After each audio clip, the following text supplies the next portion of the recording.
Pagi ini kita akan mendengar firman Tuhan dari beberapa ayat.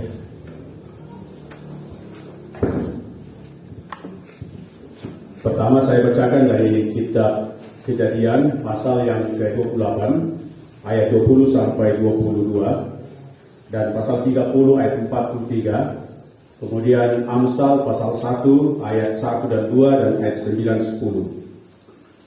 Kejadian pasal yang ke-28 ayat 20 sampai ayat yang ke-22. Lalu bernasihatlah Yakub, jika Allah akan menyertai dan akan melindungi aku di jalan yang kutempuh ini, memberikan kepadaku roti untuk dimakan dan pakaian untuk dipakai, sehingga aku selamat kembali ke rumah ayahku, maka Tuhan akan menjadi Allahku, dan batu yang kudirikan sebagai tubuh ini akan menjadi rumah Allah. Dari segala sesuatu yang engkau berikan kepadaku akan selalu kupersembahkan 1/10 kepadamu. Pasal 30 ayat 43. Maka sangat bertambah-tambahlah harta Yakub, dan ia mempunyai banyak kambing domba, budak perempuan dan laki-laki, unta dan keledai. Kita pindah ke kitab Amsal. Amsal pasal yang ketiga, ayat yang pertama, ayat 2, ayat 9 dan 10, dan pasal 11 ayat 24 sampai 26. Amsal pasal 3, hai anakku, janganlah engkau melupakan ajaranku, dan biarlah hatimu memelihara perintahku, karena panjang umur dan lanjut usia serta sejahtera akan ditambahkan kepadamu. Ayat 9. Muliakanlah Tuhan dengan hartamu dan dengan hasil pertama dari segala penghasilanmu, maka lumbung-lumbungmu akan diisi penuh sampai melimpah-limpah, dan bejana pemerahanmu akan meluap dengan air buah anggurnya. Pasal 11 ayat 24 sampai ayat yang ke-26. Demikian firman Tuhan yang saya bacakan, dan masih ada beberapa ayat yang lain. Tema kita hari ini adalah ekonomi yang diberkati. Mungkin agak sedikit lain, ya, ini khotbah saya hari ini. Ekonomi yang diberkati. Istilah ekonomi hampir kita tidak temukan di Alkitab. Tetapi ada banyak istilah yang digunakan. Ada istilah roti, ada pakaian, makanan, ada minuman, lumbung-lumbung, bejana, ada kelimpahan, ada harta benda, kambing domba, lembu sapi, ada berkat, ada istilah uang, ada sejahtera, dan sebagainya. Ini semua bermakna tentang ekonomi. Sudah hampir 3 tahun akibat COVID-19, sangat terasa ekonomi kita terganggu. Saya tadi baca di internet, ada lagi varian baru namanya COVID XBB. Katanya itu cabang dari Omicron. Jadi hati-hati om kita. Nomor di sana varian XBB. Sebagai orang percaya, apa yang harus kita lakukan supaya ekonomi kita diberkati? Kita bisa berusaha seperti yang dilakukan oleh orang lain yang masuk akal. Silakan Bapak Ibu yang diberikan hikmat untuk bisnis online, silakan. Yang sekarang bisnis tidak perlu kita kirim uang dulu, kirim saja alamat, langsung datang, bayar tempat, sistem code. Firman Allah pada Amsal pasal 3 tadi, ayat 1 dan ayat 2, janganlah engkau melupakan ajaranku, dan biarlah hatimu memelihara perintahku, karena panjang umur, lanjut usia, serta sejahtera akan ditambahkan kepadamu. Sejahtera akan ditambahkan kepadamu. Istilah sejahtera ini bisa menunjuk kepada ekonomi. Memang ini juga bisa menunjuk kepada damai sejahtera, tapi juga menunjuk kepada ekonomi yang berubah, yang memberi kita kedamaian atau membuat kedamaian atau sejahtera. Ekonomi yang diberkati tidak hanya bermakna ekonomi semakin bertumbuh secara kuantitas, tetapi ekonomi yang diberkati adalah ekonomi yang memberi kita sejahtera, yang membuat kita nyaman. Ya, bisa saja ekonomi banyak, uang banyak, tapi tidak sejahtera. Bisa juga cukup-cukup, tapi sejahtera. Agar ekonomi kita semakin diberkati, apa rahasianya? Bagaimana caranya supaya ekonomi kita mensejahterakan? Entah banyak, entah sedikit. Mari kita lihat firman Tuhan. Pertama, ingat dan bayar natsar kepada Tuhan. Ini rahasia ekonomi diberkati. Pertama adalah ingat dan bayar natsar kepada Tuhan. Itu Kejadian tadi pasal 28. Pasal 30, pasal 35, kita membaca di situ Yakub dalam perjalanannya ke Haran, dia singgah di satu tempat namanya Luz, yang akhirnya namanya Betel. Di sana dia bermalam dan bertemu dengan malaikat Tuhan yang naik tangga, turun naik tangga. Lalu dia bangun, dia katakan, ini tidak lain adalah pintu gerbang sorga. Lalu dia membuat natsar di situ atau janji. Kejadian pasal 28 ayat 20 sampai 22, Yakub mengucapkan 3 janji atau 3 natsar. Jika Tuhan menyertai aku dalam perjalanan ini, memberi aku makanan roti untuk dimakan, memberi aku minuman untuk diminum, memberi aku pakaian untuk dipakai, dan membuat aku kembali ke rumah ayahku di Berseba. Dikatakan natsar yang pertama ialah Tuhan akan menjadi Allahku. Membawa keluarganya ke Betel, dan pasal 35 ayat 7, ayat 14 dan 15, natsar itu ditepati dan dibayar oleh Yakub. Dia sampai di Betel, dia mengambil batu tadi itu yang pernah dijadikan mantel kepala. Dia menaruh ukupan di atasnya, menjadikan tugu, lalu dia menjadikan mezbah yang kemudian disebut Betel atau rumah Allah. Dia menjadikan batu itu menjadi rumah Tuhan atau bait Allah dan mempersembahkan korban dan menamainya Betel. Mempersembahkan korban di situ adalah indikasi bahwa dia membayar natsar, memberikan 1/10 dari lembu sapi, kambing domba yang didapat di tanah Haran. Ekonomi Yakub diberkati karena ia selalu ingat dan dia membayar natsarnya kepada Tuhan. Apakah kita pernah berjanji kepada Tuhan?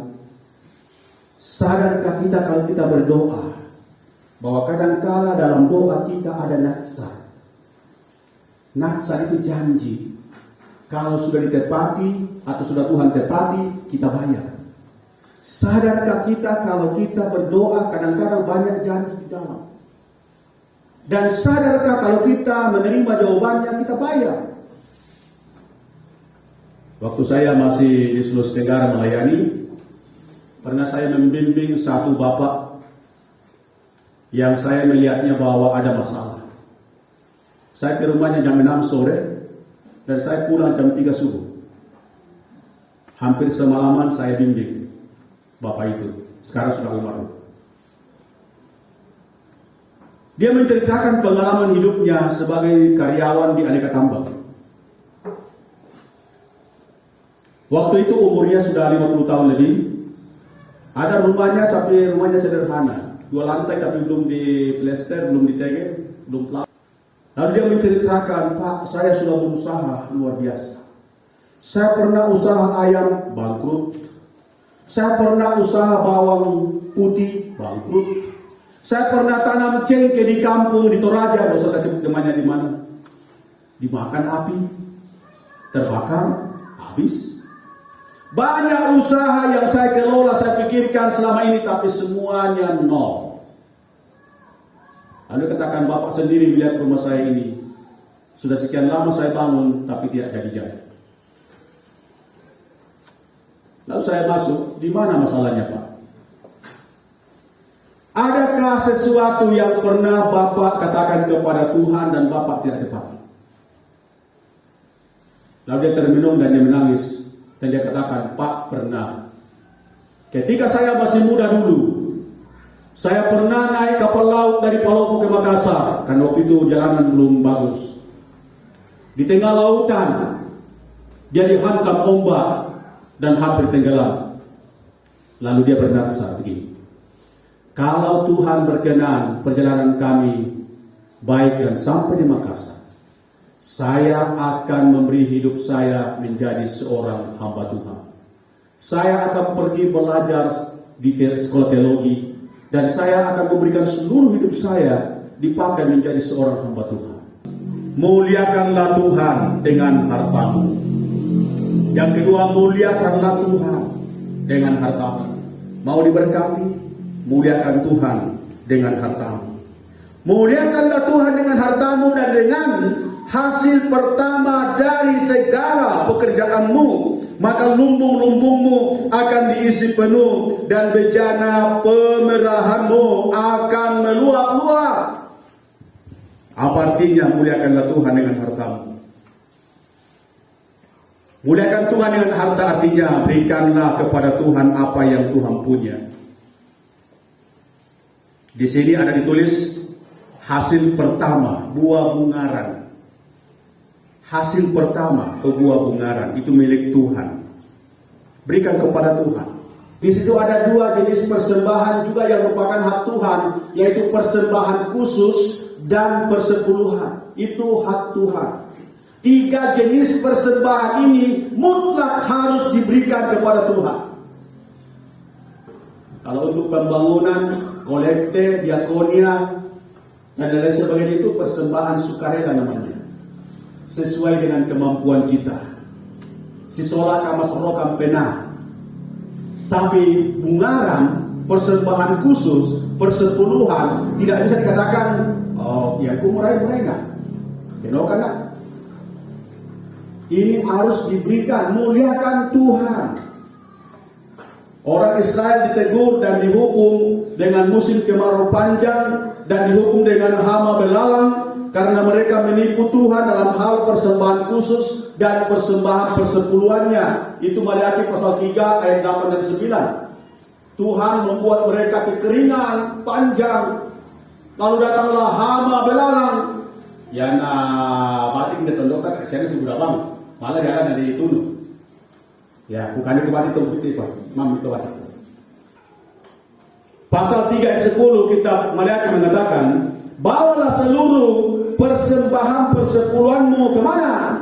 Ke rumah perbendaharaan, supaya selalu tersedia makanan di rumah Tuhan. Ujilah aku. Ini satu-satunya ayat yang mengajarkan kita menguji Tuhan. Di ayat yang lain mengatakan jangan kamu cobai Tuhan, jangan kamu uji Tuhan. Tapi dalam hal memberikan persembahan khusus dan persepuluhan, kata Tuhan, ujilah aku, apakah aku tidak membukakan kamu tingkap-tingkap langitku. Tingkap-tingkap langit ini ada menunjuk kepada hujan. Apakah aku tidak membuka langit dan memberikan hujan kepadamu dan menjauhkan hama belalang sehingga tidak mengkuras, tidak menghabisi tanamanmu dan buah pohon-pohon anggurmu. Ujilah aku, kata firman Tuhan. Artinya, mari kita belajar memuliakan Tuhan dengan harta benda kita. Yang kedua, memuliakan Tuhan dengan harta benda artinya jangan memakai harta benda untuk berfoya-foya. Lukas pasal 21 ayat 34 mengatakan, Lukas 21:34, jagalah dirimu supaya jangan syarat dengan pesta pora, kemabukan dan kepentingan diri sendiri. Berkat yang Tuhan berikan kepada kita harus dikelola, ditata dengan baik. Dan Tuhan Yesus mengajarkan, jagalah dirimu, jangan syarat dengan pesta pora. Tidak apa-apa kalau ada. Ya. Tapi kita mengajarkan jagalah dirimu, jangan syarat dengan pesta pora, jangan syarat dengan kemabukan, dan jangan syarat dengan kepentingan diri sendiri. Yesaya 55 ayat 2 mengatakan, jangan belanjakan uangmu untuk hal-hal yang bukan roti atau hal-hal yang tidak mengenyangkan. Artinya jangan memakai uang kita untuk berfoya-foya.